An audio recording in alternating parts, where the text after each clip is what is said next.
Welcome to this explainer. Get ready for a massive paradigm shift because honestly, almost everything we've been taught about romance, soulmates, and that wild, obsessive kind of love is probably wrong. Today, we're going to dismantle those fairy tales, uncover the actual neuroscience behind why we fall so hard, and figure out how to finally break the cycle. Okay, let's dive right in. We've all been there, right? You can't eat, you can't sleep, you're just staring at your screen, literally holding your breath for that little three-dot typing indicator to pop up. Every text feels like absolute proof you're loved, and every delayed response, it feels like the end of the world. But I've got to pull the rug out from under you right now. That feeling, the one you might have spent your 20s and 30s chasing, totally convinced it's the ultimate romance, it isn't actually love. There's a name for it. It's called limerence. Coined by psychologist Dorothy Tenev way back in 1979, limerence is this involuntary, completely obsessive state of longing. It's literally a neurochemical storm. It completely hijacks your biological attachment system and holds your entire emotional well-being hostage to how another person responds to you. So how do you actually know if you're just dealing with a normal crush or if you're trapped in limerence? Well, it usually looks a bit like this. You're spending like 85 to 100% of your waking hours lost in intrusive thoughts about them. You're doing forensic analysis on two-word texts and fleeting micro expressions. There's this ever-present existential fear of rejection. And when they do finally text back, boom, euphoria that practically borders on mania. Suddenly, all your other life priorities, your work, your health, your friends, they just completely recede into the background. Every single mundane detail about this person feels saturated with overwhelming significance. Now, what's really fascinating here is the biology behind that feeling.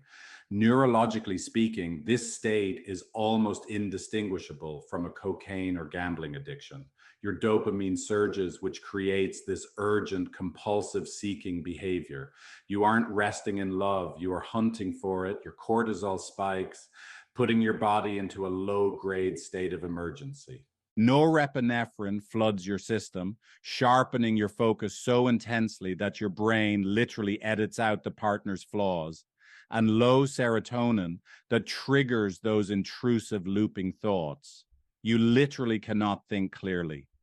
When we actually contrast these two states side by side, the differences are just staggering. Limerence is entirely future-oriented and deeply fantasy-driven. It suppresses flaws just to keep that dopamine flowing, and it completely colonizes your mental bandwidth. Genuine love, on the other hand, is present tense. It deals with what is, not what might be. It can tolerate flaws without destabilizing your entire connection. And importantly, it allows you to maintain your own independent inner life. I really want you to ask yourself right now, are you bonding with a real human being or just a projection of who you hope they are? Which brings us to a fascinating kind of funny concept, fiat intimacy. You know how fiat currency only has value because we all just collectively agree it does? Well, fiat intimacy is experiencing the massive high of love without doing any of the grueling work of real vulnerability. Imagine walking into a nightclub. You see someone across the room, they do an amazing moonwalk, you do the worm back, and boom, you think you're meant to be. But in early dating, you aren't meeting the real person. You're just two people sending in your polished representatives to interact with each other. And that leads us to a pretty profound realization. In limerence, you're bonding with the performed version of them, not the actual messy human underneath. That intense honeymoon phase, it's completely, utterly unreliable. I mean, anyone can look like a perfect, securely attached partner in calm weather. The real test of a relationship isn't the moonwalk. The real test is what happens months down the line when one of you is tired, frustrated, and finally just looks out the window. So you might be wondering, if we're just falling for a performance, why do we fall so incredibly hard for certain people and not others? It actually comes down to a concept called the enantiomer. In organic chemistry, an enantiomer is a mirror molecule that locks perfectly with its inverse. While in psychology, your nervous system is actively seeking the person whose specific wounding is the exact mirror image of your own. This intense chemistry isn't magic. It's essentially a limbic level time machine. Your nervous system is mobilizing around a desperate hope to finally heal an original childhood wound by revisiting it with this specific person. Now, I say this next part with so much warmth and empathy, but if your partner's a lunatic, you are also a lunatic. You just express it differently. Clinically, there's this 6 out of 10 matching scale. Basically, if you're a 6 out of 10 on the abandonment scale, you are inevitably going to find a partner who is a 6 out of 10 on the rejection scale. You don't get to play the victim and say you're the healthy one stuck with a difficult partner.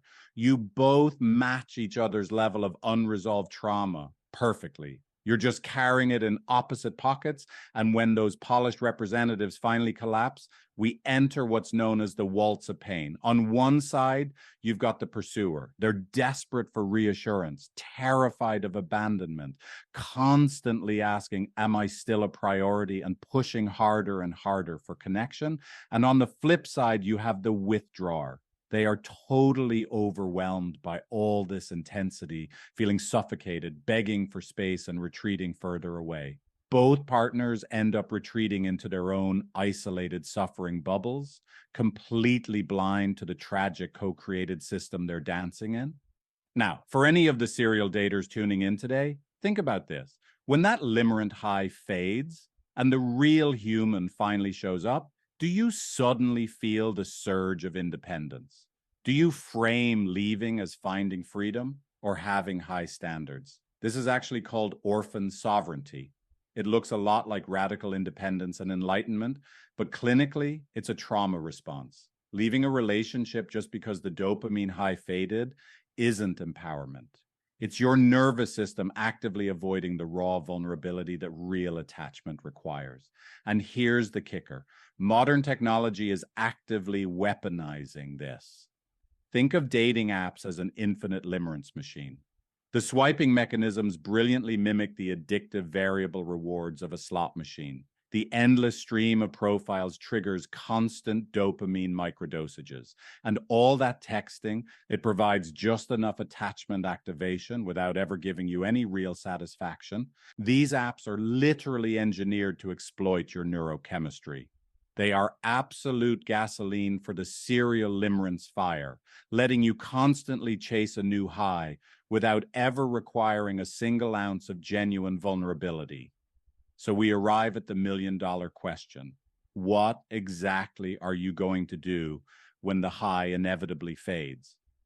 When your nervous system finally normalizes, the dopamine drops, and the shiny illusion of perfection breaks, do you just chase the next high, or do you stay and do the much harder work of bonding with the actual person in the room? Because limerence does have an expiration date, a natural lifespan of about 18 to 36 months, and there are really only 3 ways it ends. It can lead to consummation, where the uncertainty ends, the high fades, and you smoothly transition into predictability and real love. Or it can end in starvation. That's where the person disappears, resulting in brutal neurochemical withdrawal. Or finally, it results in transfer. That's where your reward circuitry just finds a brand new target, leaving all your root issues completely unresolved. The absolutely crucial takeaway here is this. The fading of obsession does not necessarily mean the fading of love. It just means the real work of love can finally begin. Let me be super clear about this. Limerence is not a romantic experience. It is a trauma response reenactment. You cannot just read an article and logic your way out of this pattern. It requires a massive physiological state change. You literally have to stop using a new partner as a regulation device to manage your own unresolved childhood wounds. So what is the actual clinical roadmap to breaking the cycle and finding secure attachment look like? Well, first things first, you have to name it out loud. I am in limerence. Second, and honestly, this is the absolute hardest part. Stop seeking reassurance. Stop checking the phone. Stop constantly fishing for proof that they love you. Third, You have to actually sit there and feel the physical dopamine drop withdrawal without panicking. Fourth, investigate that original childhood wound. And fifth, practice receiving love without performing your polished representative. As you start making this shift, you're going to notice a massive difference. Your old normal was completely addicted to adrenaline. It required constant performance, and you consistently mistook anxiety for passion. The new normal, it's calmer, it's solid, it's actually safe enough for you to be truly vulnerable. But listen to me on this one.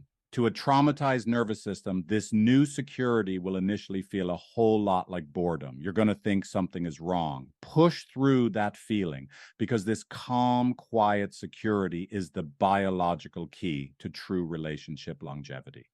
We'll wrap up our explainer today with a really powerful thought to leave you with. Limerence is the gasp. Love is the breath. I want you to take a hard look back at your own relationship history. Which one are you actually chasing? The exhausting neurochemical high, or the genuine, quiet safety of being truly seen for who you are? The choice is entirely yours. Thanks so much for learning with me today.